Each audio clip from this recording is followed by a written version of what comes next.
C'est parti pour une nouvelle étape dans la lutte contre la corruption.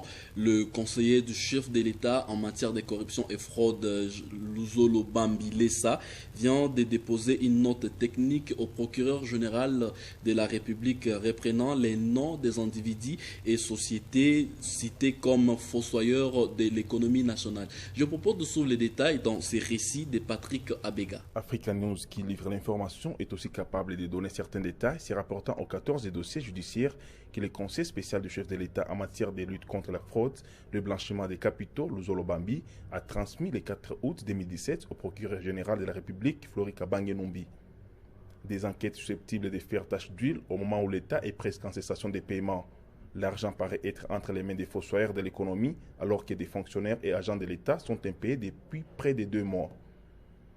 Ce qui fait dire à certains que l'opération lancée par Luzolo Bambi vise à sauver les meubles. La liste provisoire dressée par le Conseil spécial du chef de l'État sous forme d'une note technique au PGR concerne dans un premier temps des mandataires publics en fonction et des honoraires.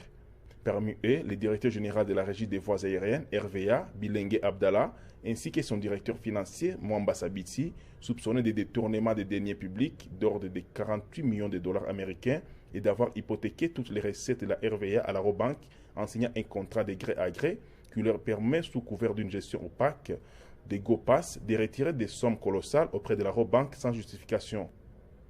L'ancien directeur général de la Direction générale des impôts, DGI, Dieudonné Loka Dimoga, est cité pour des faits de corruption en complicité avec le directeur des grandes entreprises, Mbouyou, et le receveur principal, Mbambi Mounouki.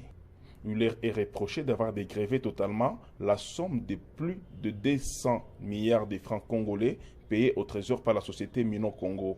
Anatole Kikwa, l'ancien directeur général de l'OGFREM, n'est pas en reste. Il est indexé pour détournement présumé de connivence avec son directeur financier, Numbianga, de la somme de plus de 7 millions de francs congolais et plus de 15 milliards de francs congolais issus respectivement de la TVA et de l'IPER collectés et à reverser dans les comptes du trésor public. Hormis les mandataires objets des accusations du Conseil spécial antifraude, des soupçons de blanchiment des capitaux sont retenus contre les sociétés pétrolières, Kobil, Total, Engen, en complicité avec les banques correspondantes, notamment la Robank, BCDC, Ecobank, Standard Bank. Ils sont accusés d'avoir transféré à l'aide des licences d'importation des fonds à l'extérieur du pays sans contrepartie des marchandises. Lit-on dans la note technique où il est précisé que les montants documentés s'élèvent à plus de 100 millions de dollars.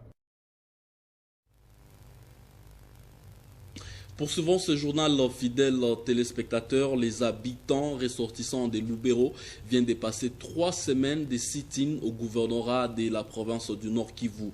Ils demandent l'autorité de l'État suite à ce qu'ils qualifient menace à leur égard par la communauté